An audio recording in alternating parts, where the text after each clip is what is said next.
Hi there, how are you doing? It's Mike from Mike's Diabetes World. Yeah, I laid down and I took a nap. I've just been so wiped. I don't know why. Blood sugars are okay. Yes, I was looking on how to do things on my phone, but okay. So, you're going on a trip in a big rocket ship. Now, let's say we're going to stay away from airplanes, okay? So you're going to get in your car, you're going to visit your province or your state or just around the corner. But you get in your car, you get everything packed up. Now, a good thing to do, and a lot of people don't think about this about type 1 diabetics, is when you get in the car and you're ready to take off, do a blood sugar. You're going to be in a close environment. It's going to be a lot out of your normals. Do a blood sugar so you can see where you start your day so later you can check it. Now, when you're on a road trip, chances are you're not going to cook food for the whole trip. You're going to stop off at drugstore. Yeah, something else was in my mind. You're going to stop off at restaurants.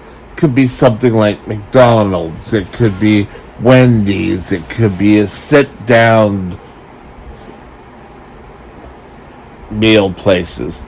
But you've got to be careful. You've got to take along with you carb counters. And you can get them on your phone. It's quite easy. And make sure that you accurately count how many carbs. And when we go on trips, even on a short trip, we kind of sit there and just say, oh, I'm in vacation mode. Oh yeah, I'll have that drink. But that's not always the greatest. I find usually after driving all day, is my blood sugar at the end of the day has gone up through the day. So what do you need to do? Well, you need to make sure that you're taking care of your blood sugars. And as you drive, well, maybe not if you're driving, but if someone else is driving, do your blood sugar. Make sure you have snacks. Don't sort of go on the road and say, oh, well, I'll be fine. I'll be able to just stop and get something to eat. Chances are you won't. you won't find the place when you needed it. And if you do, it's not going to be healthy for you. So make sure you have your dextrose, your glucagon with you. Make sure you have some sort of snacks. And they could be prepackaged snacks, but stuff that you normally go with and you know what it's going to do to your blood sugar. Now, you're going to be fine usually if you're at a hotel and you're in a bigger town or city. Sort of like if you drive from here to Edmonton. Edmonton's probably going to have exactly what you have in the drugstores. So if you need to, you're probably going to be able to go get it. However, if you move outside your province, you're probably going to have to pay more for your medication.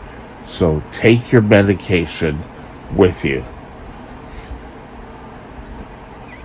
If you're in a bigger area, like I said, it's fine. If you're not, sorry, my eyes today, in a bigger area,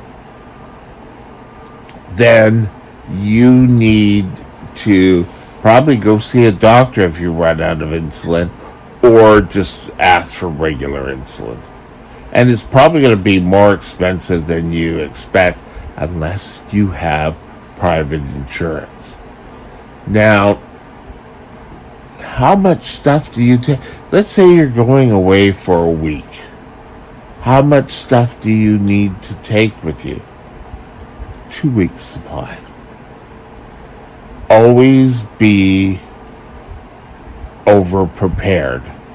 As a diabetic, doesn't matter. If you have a glucometer, have two. You need to, this is at home, this is traveling, whatever.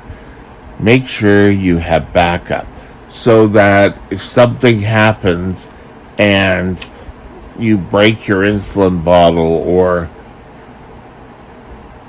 you run out of needles or pump supplies, make sure you have enough on hand. And I always used to use what we used when I worked for a certain convenience store was accurate accelerated inventory management. And it's just a way of counting. And, you always want to, I set a goal of 3 weeks supply. So you see how much you've used and you times that by 3 and how much you have left and plus your order. Sounds simple enough.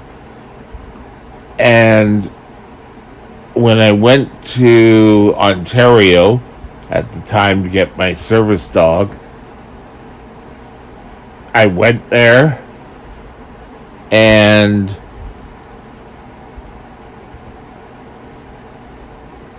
I had so much medical stuff that I had to have a second carry-on. And I think I mentioned this before, that you could call the medical part of your airline, and most chances are they'll say, okay. Now, traveling preparedness, there's always chances that you're going to mess up. Pure and simple, you're going to mess up somehow. I know I used to go perfectly. I made sure when I was flying and that I'd have my insulin, the proper insulin. Well,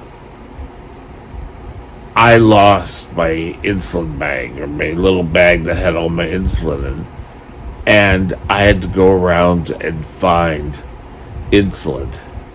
And, of course, it was in the States, and sometimes things are easier to find. Other times it's nerve-wracking.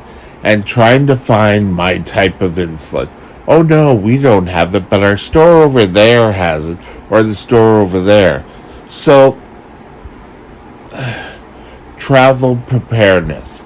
Make sure you have good walking shoes. And again, backup walking shoes.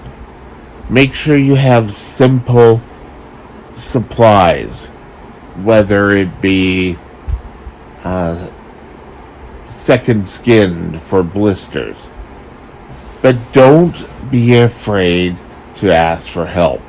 A lot of these hotels where you go to, if you go downstairs to the desk and ask, is there a doctor around that I can go see or whatever, they will find a doctor for you.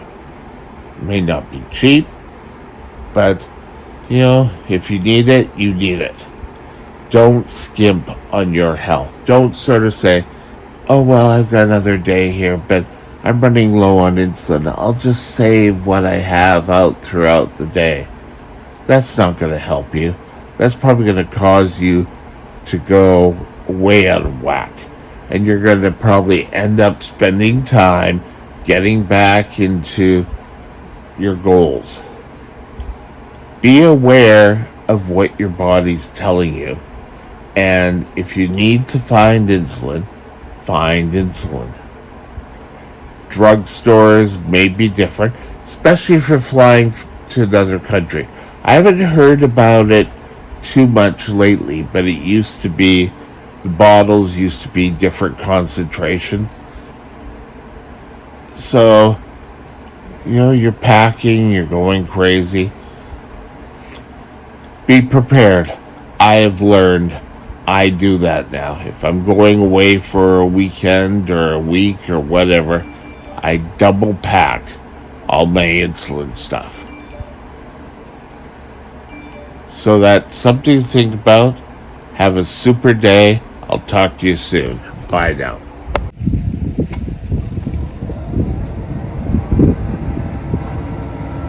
This is right.